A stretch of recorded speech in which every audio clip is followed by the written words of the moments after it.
Bonjour à tous, bonjour Georges. Nous allons aborder aujourd'hui la discussion sur le budget de l'Union européenne. Alors Georges, on arrive au terme d'une période de programmation financière dans le cadre difficile du Brexit. Quels sont les enjeux des discussions actuelles au niveau des États membres et en quoi penses-tu que cela concerne le personnel? Eh bien, en ce qui concerne le personnel, c'est notre raison d'être, la construction européenne. La façon dont la construction européenne évolue ne peut pas nous être indifférent. Si l'institution est anémique, ne travaille pas, il y aura des effets sur nous. Notre rôle diminuera et les effets, disons, d'une crise sur notre statut est évident. Mais l'essentiel n'est pas cela. L'essentiel, c'est la construction européenne. Aujourd'hui, tu l'as dit, on arrive au terme d'une période de programmation. C'est pour la première fois dans l'histoire de l'Union que le budget de l'Union était en baisse, suite notamment aux propositions de Cameron en 2013. On a eu un budget en baisse, et donc c'est un budget qui n'a pas su surmonter la crise. Et on a vu ses effets négatifs d'ailleurs. Que le continent connaissait. Le président Juncker, conscient de la situation, a essayé de prendre une initiative, le plan Juncker, pour contrecarrer cette baisse, mais avec très peu de moyens pour mobiliser l'épargne privée, parce que, comme tout le monde comprend, le capital privé ne s'investit qu'à condition qu'il soit rentable. Et le rôle de la subvention publique, c'est précisément d'intervenir à un niveau qui garantisse cette rentabilité. Surtout si on veut mettre en œuvre des choses qui ne sont pas rentables immédiatement, mais qui sont rentables à moyen terme ou à long terme, qui préparent l'avenir, comme les questions énergétiques, de l'indépendance énergétique, l'environnement, et toutes ces des choses comme ça, dont les effets sont à moyen terme. Et donc, la faiblesse du budget communautaire, pour la première fois, a un effet négatif. Alors, voilà que le Brexit survient. Évidemment, la contribution britannique ne sera plus versée au budget de l'Union, mais en même temps, les Britanniques ne verseront plus non plus les subventions communautaires. Donc si on fait la différence entre ce qu'ils donnaient et ce qu'ils recevaient, certes, ils sont des contributeurs nets, mais à un niveau très inférieur. Et donc la question politique aujourd'hui, c'est de se dire si on doit accepter cette baisse du budget communautaire avec toute une série de conséquences sur lesquelles on reviendra, y compris pour le personnel, ou alors si on doit finalement compenser l'absence de subventions britanniques pour qu'on aille de l'avant. Et là, il y a une idée qui est répandue, et qui est vraiment une idée qui est entièrement fausse, et il faudrait le dire. On a l'impression que l'argent qui est investi au niveau de l'Union, c'est un argent perdu. C'est comme si on était au Moyen-Âge, qu'on allait prendre de l'argent en Amérique latine et qu'on le mettait en Espagne, par exemple, qu'on était dans une société mercantile où il n'y avait pas de création de richesse, mais juste un transfert de valeur. L'argent qui est donné par les États membres au niveau de l'Union, qu'il soit donné directement ou à travers l'acceptation que l'Union fonctionne à partir des ressources propres, donc des différentes taxes, cet argent-là retourne aux États membres et souvent il est utilisé de manière plus efficace pour des choses, par exemple, qui sont intéressantes pour tout le monde. Donc considérer que c'est un argent perdu pour les États membres, c'est une vision qui est fausse et qui ne correspond qu'à un refus de l'Union européenne. Il faut que les choses soient claires. Alors, si par exemple le Brexit débouche une baisse du budget de l'Union, à ce moment-là, qu'est-ce qui va se passer? On a des priorités. On dit c'est la recherche, la priorité. La défense, Erasmus, il faut doubler le nombre d'Erasmus. C'est vrai, Erasmus, c'est un programme qui favorise l'intégration européenne. Mais alors, à ce moment-là, un budget constant, voire en baisse, ces diminutions, ces augmentations de certains programmes vont se traduire par des diminutions d'autres, par exemple les fonds structurels. Or, il faut savoir que les fonds structurels, c'est la condition pour que le marché unique, avec une libre concurrence, soit accepté par des économies plus faibles.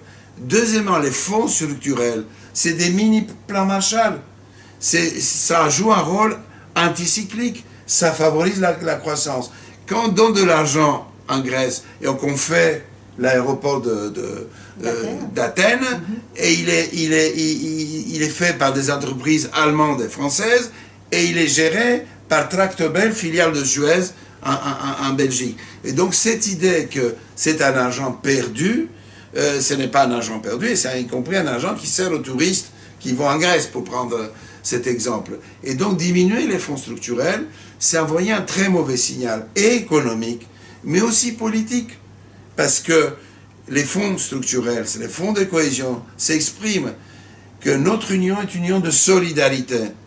C'est une union de solidarité. Et précisément le message politique fort envoyé à tout le monde. Alors, si on diminue les fonds structurels, évidemment, il n'y aura pas de logique de solidarité. Donc, vous voyez bien que c'est quand même un enjeu principal. Et nous devons mobiliser l'épargne privée, donc on a besoin de l'argent public. Actuellement, il y a beaucoup de liquidités qui sont en circulation. Les fonds disponibles sont très importants, mais ils ne s'investissent pas parce qu'il n'y a pas de perspective de rentabilité. Et alors, si on laisse la situation comme ça, il y aura encore des choses spéculatives. Et donc là, derrière ce débat sur le budget, c'est aussi le débat sur la construction européenne. Alors, on nous dit, et on est tout à fait d'accord, qu'il faut saisir l'opportunité des vents favorables. Macron, en France, dit qu'il faut une union plus forte. Alors, tout ça... C'est le moment... C'est le moment de le mettre en œuvre le budget. Et puis, il y a une autre dimension sur laquelle nous ne sommes pas assez attentifs, je crois. On parle d'un déficit démocratique. Le président Juncker a juste au titre dit « Ayons un projet ambitieux et allons aux élections européennes sur base de ce projet ambitieux ». Donc ça veut dire que tous les débats sur le budget de l'Union doivent ensuite donner lieu à une proposition ou plusieurs propositions qui devront être soumises au vote des citoyens dans les élections au Parlement européen. Parce que si les choses sont décidées à l'avance, ensuite la démocratie, quel sera son objet? Ce sera juste voter pour des représentants alors que les choses sont déjà décidées? Ou ça sera pour une fois voter sur des projets, finalement, sur lesquels ensuite on peut bâtir une vision, une construction européenne. Donc voilà un peu les termes de discussion. Bien, mais Georges, d'abord, merci nous tous pour tous ces éclairages sur les enjeux, effectivement. Est-ce que tu veux dire quelque chose par rapport à ces enjeux sur le personnel en particulier? Eh bien, ce que je peux dire, c'est que nous avons subi 2 réformes successives en 2004-2014.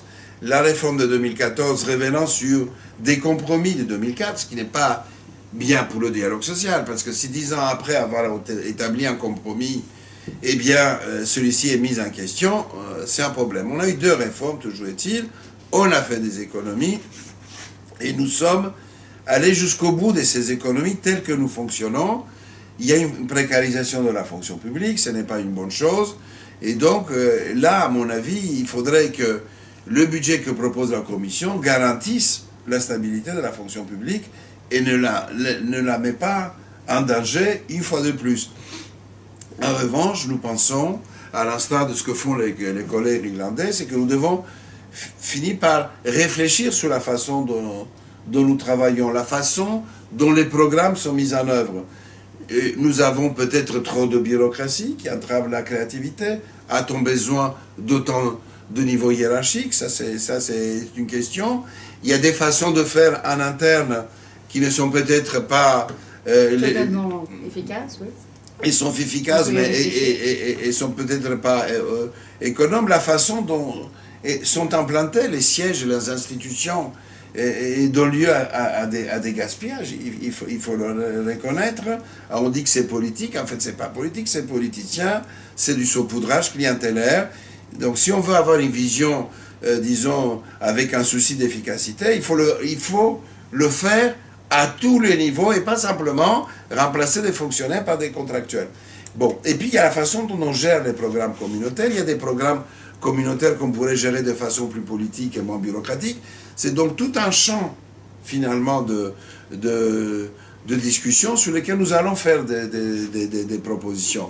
Mais l'essentiel, c'est de tenir le cap sur un budget en augmentation, mais en augmentation pas simplement en pourcentage, mais aussi en augmentation absolue, qui finalement reflète les ambitions et les défis auxquels nous sommes confrontés, la sécurité, les inégalités, l'environnement, l'énergie, peut-être une politique industrielle, la recherche, toutes ces des choses qui nous placera, nous, collectivement, comme Europe, correctement, finalement, dans le concert mondial.